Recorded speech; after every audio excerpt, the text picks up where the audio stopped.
the minister and your team. Coincidentally, myself and the Minister of State were members of the Eighth Senate, and where I was the minority leader, he was the chairman of the Committee on Upstream, and we believe we are still part and parcel of the National Assembly. So I believe that is in line with legislative practice. What happened yesterday in the Senate was not a rejection of the budget of Ministry of Niger Delta Affairs, speculated by those who do not understand the power practice here in the National Assembly. The distinguished members of the committee of the Niger Delta in the Senate felt that there was need for them to see the total concept of the proposal of the 2019 budget. And that, of course, we are going to comply with, and the date has been fixed for us to come back to them on Monday. And in terms of appropriating funds to some of those projects, it might not totally be possible, but we will make sure that they are reflected for the purpose of continuity. We were constrained because, Mr. Chairman, as of last year, your total budget envelope for the Ministry of Niger Delta Affairs was 35.2 billion and about 877 million in terms of overhead. And the budget we made for 2019 was predicated upon 35.2 billion.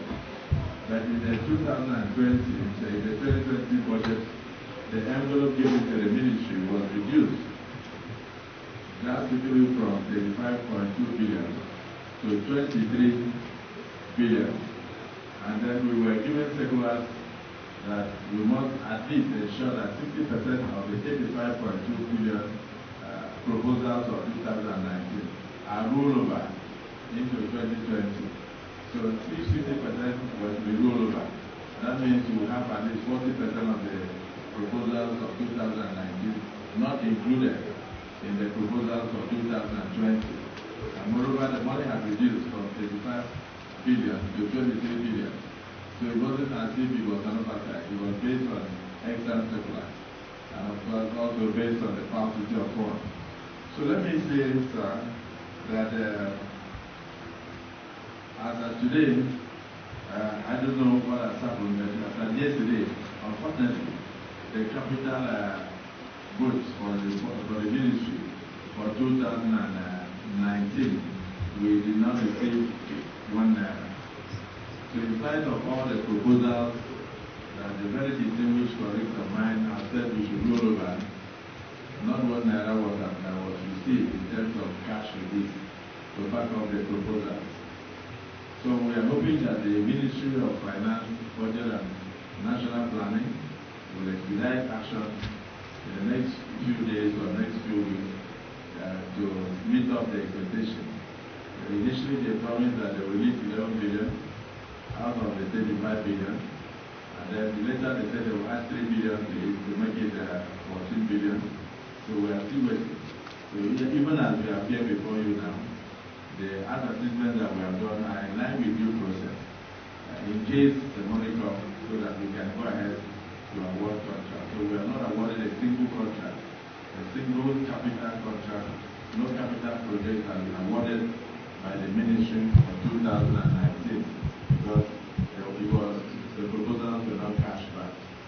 So we will comply with the Senate directive that we repeat most of the projects that were there. In fact, the chairman of the committee observed 10 of his projects were missing. So we will try our best to repeat most of those projects, but not necessarily attaching monetary values to them, because the money has been from 35 billion to now 23. And if we had monetary value, that approach is what we use in line with the Economic Recovery and Growth Plan, that is the ERGP. The ministry's draft budget further complied with the 2020 budget call circular, which emphasized and directed MDS to roll over about 60% of their 2019 of the 2019 capital budget to 2020. Like I said, the 2019 capital budget has not been implemented in the ministry on account of lack of release, and therefore we're expected to roll over 60%. But we have been directed by the Senate to try and roll over 100%, even though the amount of last year has been reduced. The 2019 budget has been reduced from 35 billion to 23 billion, who shall comply.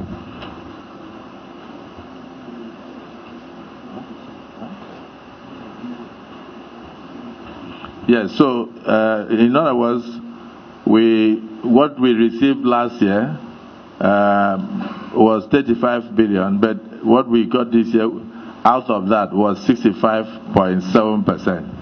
So definitely we, even though the projects were not even initiated, they were initiated but not started, and contracts were not given, we had to battle with 65.7%, and therefore certain proposals were missing. But we are hoping that when we come back to the Senate on Monday, we'll put the proposals as they've directed, but I doubt if the Ministry of Finance will bring up commensurate amounts to assist us, because though we have applied and we are still talking with them, but we'll put them. So the draft budget of 2020, we are looking at restoring economic growth, investing in our people in the Niger Delta region, building a globally competitive economy, which is the core mandate of the federal government. The developmental areas of our projects are clearly mapped out there. With funds available, we look at roads, housing, skill acquisition, electrification, water supply, dredging and jetties, canalization, erosion and flood control, which of course erosion is ravaging the whole of the south and southeast, and then the flood has killed so many Niger Deltans this year, and so God willing we'll be able to do a lot of dredging and also a lot of canalization projects to protect the communities.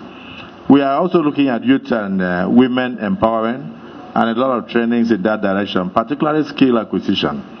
We believe strongly that within the Niger Delta, amnesty will not be forever. It cannot be in perpetuity. So we want to train a lot of our youths to acquire skills so that they could become entrepreneurs in future, and then they can come out from these stipends into earning salaries and then thinking of preparing themselves for pension in future. So baseline survey of oil and gas communities of Niger Delta will definitely be carried out. And we are also looking at agriculture, establishment of integrated farm produce. This integrated farming is something that we think we could train our youths, some into rabbitry, some into poultry, some of them into small farm holdings and all that, and some will have fish ponds, because if that region can become self-sufficient in food production, it will help us to stop the capital flights in terms of purchasing imported food items. So what then are the challenges of the 2020 budget? The 2020 budgetary capital allocation in the sum of 23.8 billion is considered meager and significantly inadequate in the face of the mandate given to the ministry and goals of the ministry to meet the aspirations of the people of the Niger Delta region. An analysis of the 2020 budget estimates reveals that an average of 2.6 billion only is allocated to each of the 9 states of the Niger Delta region in terms of capital ceiling. And I must say that the totality of even the 23-something billion cannot even finish 10 kilometers of some of the swampy roads in the Niger Delta. Just 10 kilometers of road alone, talk less of spreading it across the entire 9 states of the Niger Delta. So we are hoping that this House and this committee will assist us to do the needful on common rejigging and on common search for wherever you can find stranded funds to add and assist the Niger Delta Ministry to meet the aspirations of the people. Social inclusion and water supply are some of our priority needs in the region. In accordance with the ERGP, we can confidently pay for quality infrastructure if the funds are available. Thus underscoring the inadequacy of the funds when you look at the totality of the capital budget. Well, this gross inadequate funding has led over the years to the following. You know, when the ministry started, Mr. Chairman, the first amount that was allocated to the ministry was about 100 billion. And that was what was allocated to the ministry. So you can see that over the years, the ministry's budget has been dwindling. 2019, you had about 35 billion. This year, you now have 23 billion. And then even the 35 billion, not 1 naira was released as when I addressed the Senate yesterday. But I'm still hoping that something will be released before the end of the year. And so, nothing has been done in terms of capital projects. It's not a good news. And so that is the overview of the 2019 budget. And so, plethora of abandoned projects and uncompleted ones definitely will follow, because if nothing is released, even the ongoing projects will suffer. And even some that have been done will suffer the depreciation. And that is the situation, and will even lead to variation because the cost will increase. Protracted delay in project delivery. We want to deliver as quickly as possible, but when the funds are unavailable, it's almost impossible. Negative perception of the ministry and loss of faith in the federal government by the people of the region will follow, where they do not see commensurate capital outlay for the ministry. Difficulty in the realization of Mr. President's vision for the region, a peaceful region, beaming with a lot of their projects, and of course with people having an opportunity to create a living and then sustain themselves, and reduction in militancy and banditry as a result of engagement of the youth. State offices, Mr. Chairman, in the 9 Niger Delta states, we would like to have budget subheads for them. And that is an area that is difficult to sustain the state offices for now. So they can also monitor what is going on in the region and for timely intervention. So for mega projects, we have the East-West Road, which is ongoing. And I want to thank Mr. President for taking it out of the mega project IDF. That is the Presidential Infrastructure Development Fund. And that is now being funded through the NSIA, that is the Nigerian Sovereign Wealth Fund. And so that is something that we are undergoing sections 1 to 4. And then for section 4 to 5, which is the one that will reach Mr. Chairman's area, I understand there was a conflict in terms of the routing. One of them was going to cost less than the other. And so we are reviving that, and we are hoping that the already signed contract for the section that will take from Okobo all the way down through the water to Calabar will be the section we'll take, because it's less costly, less cumbersome, and would not require a lot of payment or compensation. So, God willing, I believe that will be ongoing. So we are requesting that for the mega projects that the committee should assist us to source for 38.7 billion. And I think that will help us very seriously.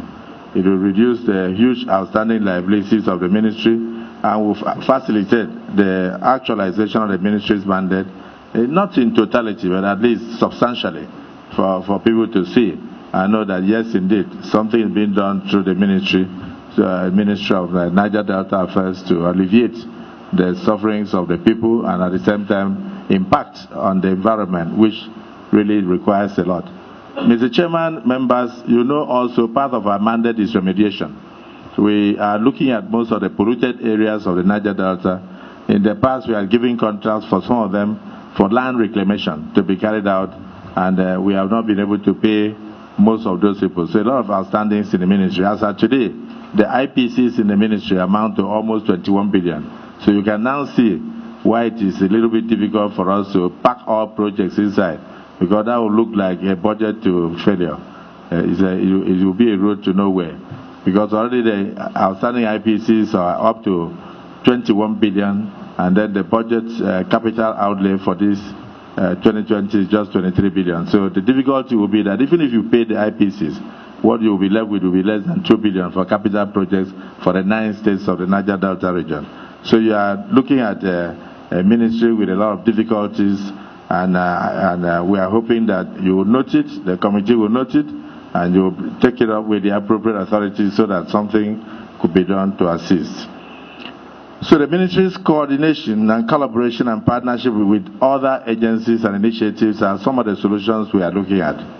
We believe that we can partner with international donors, we can partner with local and international bodies, relevant agencies like the Niger Delta Development Commission, the federal government, MDS, state governments, even the NDE and other agencies of government that can assist also both in terms of training and empowerment of the region.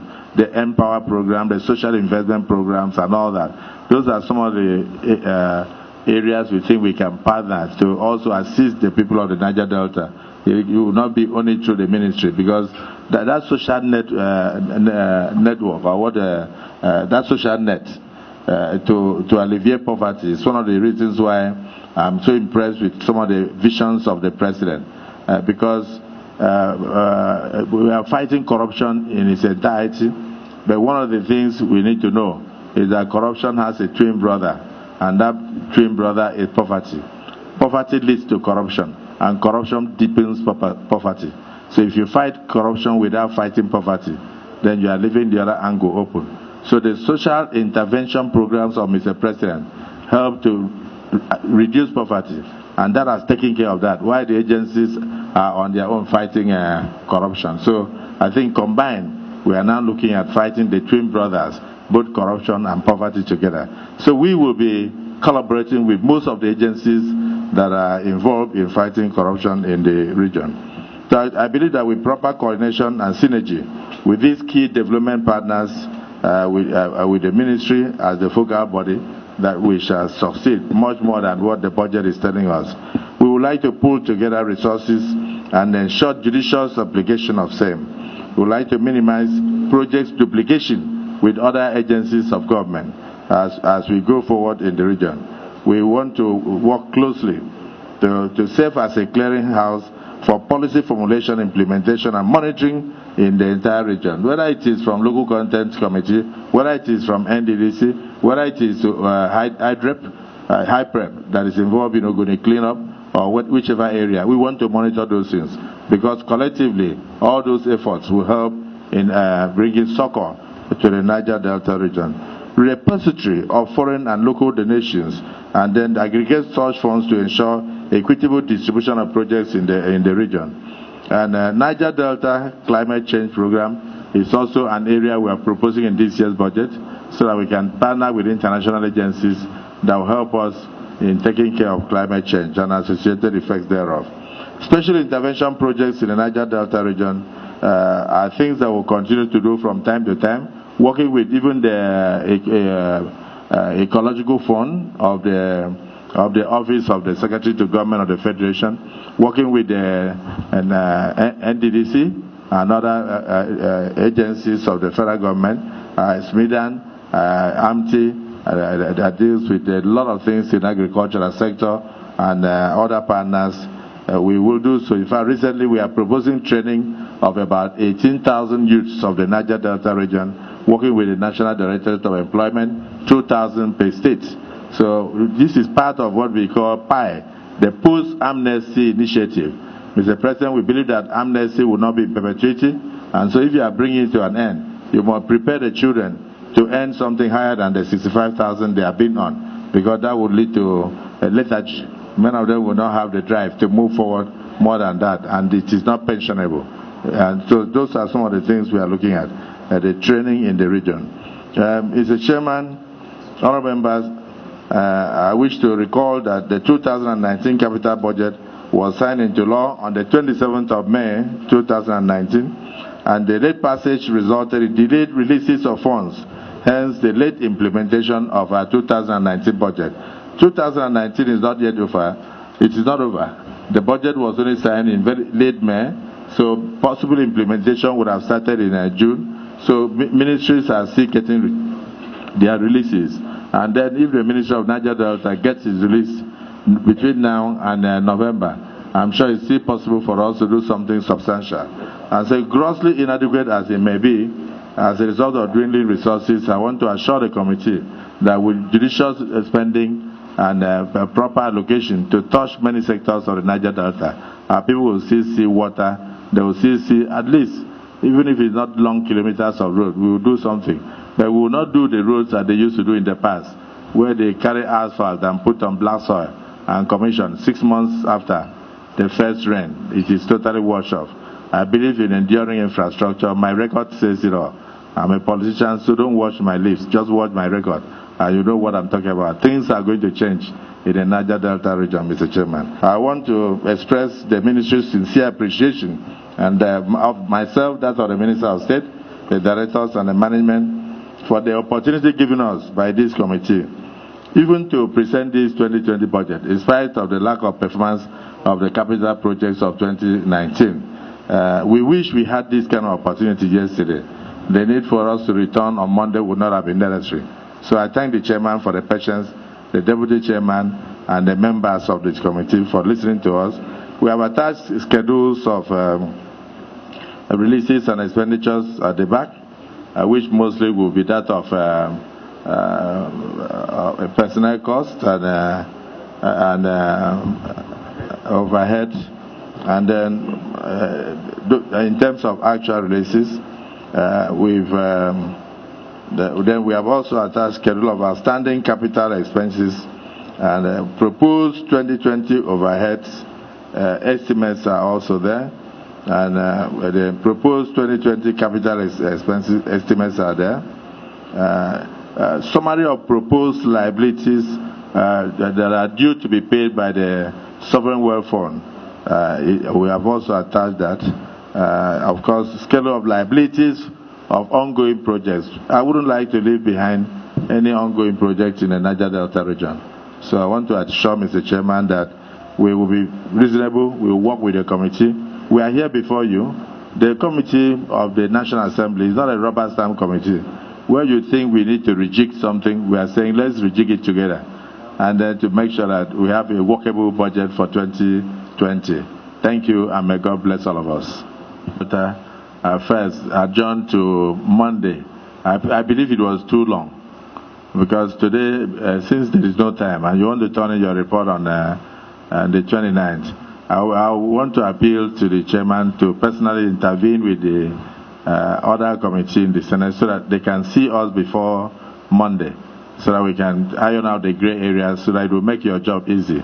Because if we had been given the opportunity to present the situation as it is, as we have done, I'm sure they would have understood. Because if we put projects with a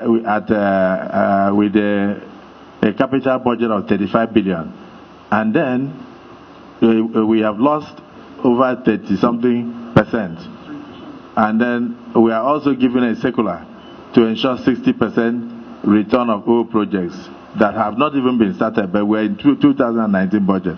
There would have been no need for a blanket order to bring back all 2019 proposals before meeting with the Senate again. So I think the chairman can help us to get the Senate to reconsider the time instead of Monday, so we can meet earlier. Because the exigency is not based on us. I would like to even have doubled 35 billion to 70. Like I said, when the ministry started, it started with 100 billion. So, and now the 35 billion, if it were there, all the projects would definitely have been there. But what we have now is 23 billion, and we may end up having some projects inside, but with zero allocation, because it's just not possible. And I don't want us to spread so thin that we just go and ridicule ourselves before the people of Niger Delta, where we pack so many projects and then we attach 5 naira to them. And then at the end, we don't achieve anything. That would not be proper budgeting. I know this committee is bent on leaving something behind in the Niger Delta. So I look forward to a speedy meeting of that nature so that we can resolve, because there has to be that harmony and that consensus around them, so that you can submit your final report on the 29th. We are available at any time. I really thank the chairman for his consideration. Thank you very much, Honourable Minister.